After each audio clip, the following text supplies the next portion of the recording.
अस्सलाम वालेकुम नाज़रीन, मेरा टीवी न्यूज़ में आओ हैं सायरा सुमरो। आओ हैं बिरियागुल सभा पर एक नजर हेडलाइंस दे। वज़ीर आज़म शहबाज शरीफ़ की सदारत हेठ क़ौमी बजट बाबत ऐलानियल कदम लागू करण के हवाले से जायजा इजलास। हफ्तेवार मोकल जुमे दिहाड़े करण जो फ़ैसिलो। हुकूमती कदमन अमल दरामद यकीनी बनाने लाइ नायब वज़ीर आज़म इसहाक डार के सरबराही में ख़ुसूसी कमेटी भी कायम। कमेटी रोज़ानो के बुनियाद ते हुकूमत के ऐलानियल कदमन जो जायज़ो वठी रिपोर्ट पेश कंदी।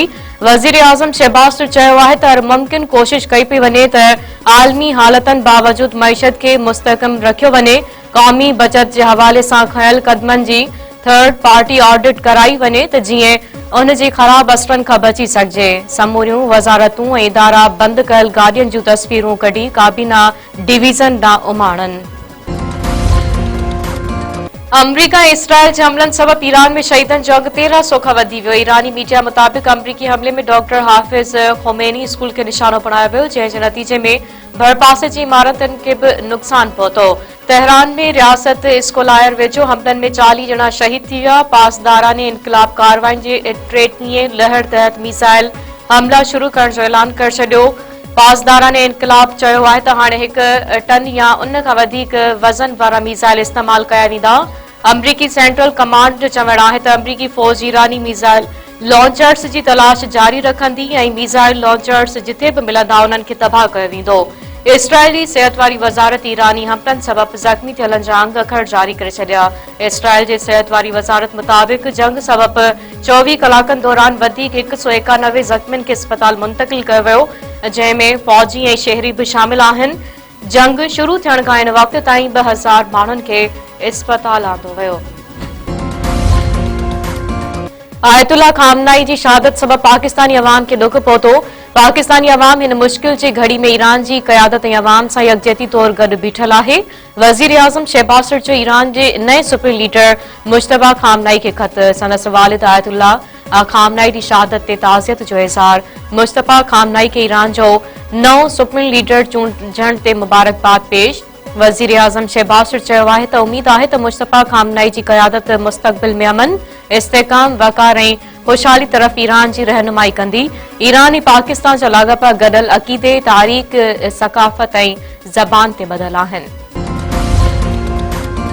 अमरीकी सदर डोनाल्ड ट्रंप चयो आहे त ईरान की जेका भी नई क़यादत आई उनखे मारियो वियो। ईरान जे ईंदड़ क़यादत खे भी मारियो वेंदो। ईरान जा 51 सामूंडी जहाज तबाह करे छॾिया आहिनि।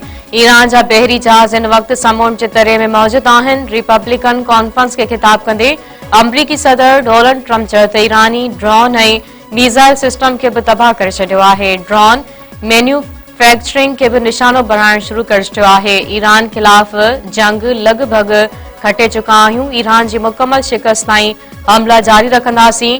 ईरान ऑयल सप्लाई के नुक़सान पहुंचायो त सख्त हमला कंदासीं। वफ़ाक़ी वज़ीरनि चयो आहे त खिते में सूरत हाल ॻणती जोगी आहे। पाकिस्तान छिकताण घटाइण लाइ पुरज़म आहे। 2 हफ़्तनि खां सोशल मीडिया ते अजाइब वारवेला कई पई वञे। ईरान ऐं सऊदी अरब सां कहिड़ा लाॻापा रखणा आहिनि, इहो रियासत ते कंदी। आज़म नज़ीर तारड़, अता तारड़ ऐं तलाल चौधरी इस्लामाबाद में गॾियल प्रेस कॉन्फ्रेंस कंदे वधीक चयो आहे त वज़ीर आज़म ईरान मथां हमले ऐं आयतुल्ला खामनाई जी शहादत जी मज़म्मत करे चुको आहे। पाकिस्तान एक ज़िम्मेवार एटमी मुल्क आहे। मुल्क जो दिफ़ा मज़बूत हथनि में आहे। सिंध हुकूमत 16 खां 31 मार्च ताईं स्कूल बंद रखण जो ऐलान करे छॾियो। कॉलेजनि ऐं यूनिवर्सिटियुनि में ऑनलाइन क्लास हलाइण ऐं जुमे जे ॾींहुं वर्क फ्रॉम होम जो फ़ैसिलो। सरकारी गाॾियुनि जे तेल में 50% घटिताई कई वई। पुलिस, मोबाइल ऐं एम्बुलेंसनि खे छूट हूंदी। वॾे वज़ीर सैयद मुराद अली शाह जी सदारत हेठ काबीना जे इजलास में अहम फ़ैसिला। वॾे वज़ीर, वज़ीरनि ऐं सलाहकारनि पारां 3 महीननि जी पघार ऐं बरातूं न वठण जो भी फ़ैसिलो। सीनियर वज़ीर शर्जील मेमण चयो आहे त सिंध हुकूमत वज़ीर आज़म जे समूरनि फ़ैसिलनि जी मंज़ूरी ॾिनी आहे। स्कूलनि में इम्तिहान पंहिंजे वक़्त ते थींदा। सरकारी खातनि जूं 60% गाॾियूं 2 महीननि ताईं बीहारण जो फ़ैसिलो कयो वियो आहे। हुकूमत जो जहाज़ भी बीठल रहंदो।